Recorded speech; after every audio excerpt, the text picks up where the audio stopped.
The sun hung low over the dusty training field, casting long shadows across rows of exhausted Marines.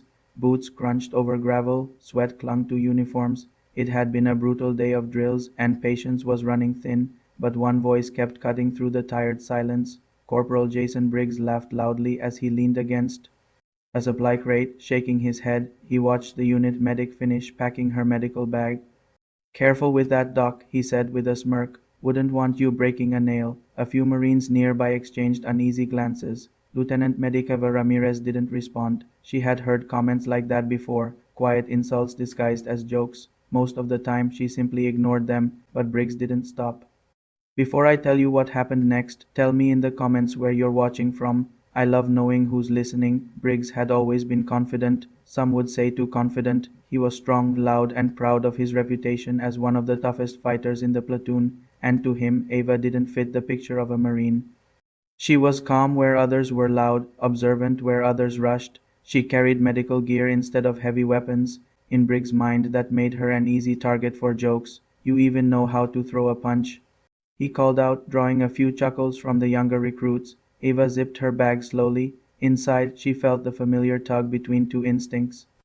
One part of her wanted to walk away. Conflict wasn't why she had joined the Marines. She was there to save lives. But another part of her, the part shaped by years of discipline and quiet determination, knew something else. Sometimes silence invites more noise, and Briggs wasn't learning anything from it. She stood and looked at him directly for the first time that day.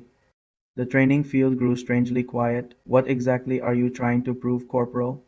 she asked calmly. Briggs grinned wider. "Oh, nothing," he said, "just saying. If this were a real fight, I doubt you'd last 10 seconds. Several Marines shifted uncomfortably. The line between joking and disrespect had clearly been crossed. Eva studied him for a moment. Briggs expected anger. Instead, she surprised him. 10 seconds?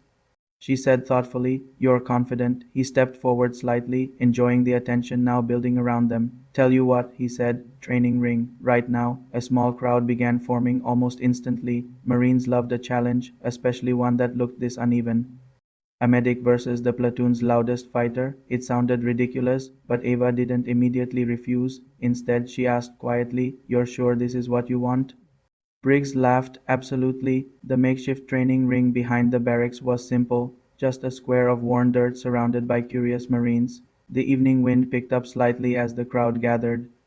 Some whispered that Briggs was about to embarrass himself. Others worried Ava might actually get hurt, but Ava herself looked completely calm. Inside her mind, she wasn't thinking about pride, she was thinking about control. Her father had once told her something her never forgot. Strength isn't about how hard you hit, it's about knowing exactly when you need to. The signal was given. Briggs stepped forward immediately, confident and aggressive. He swung quickly, expecting an easy victory, but Ava moved, not fast, not flashy, just precise. She stepped slightly to the side, letting his momentum carry past her. Confusion flickered across Briggs' face. He turned, swinging again. This time Ava reacted, one quick motion, a controlled strike, clean and direct. Briggs' legs buckled before he even understood what had happened. He dropped to one knee, stunned. The crowd gasped. For a moment, the entire ring froze in silence. Briggs blinked rapidly, trying to clear his head. Ava didn't celebrate. She didn't taunt him. Instead, she stepped forward and extended her hand. "Are you all right?" she asked sincerely.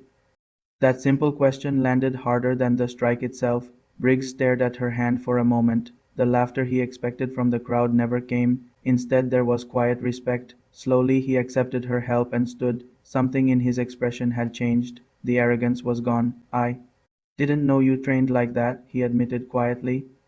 Eva shrugged lightly. "I'm a medic," she replied. "Understanding the human body is kind of the job." A few Marines chuckled softly, but Briggs didn't laugh. For the first time since arriving in the unit, he looked at her not as someone different, but as someone equal, maybe even someone he had underestimated. And sometimes that realization is the most powerful lesson of all, because confidence without respect becomes arrogance, and arrogance always meets its match eventually.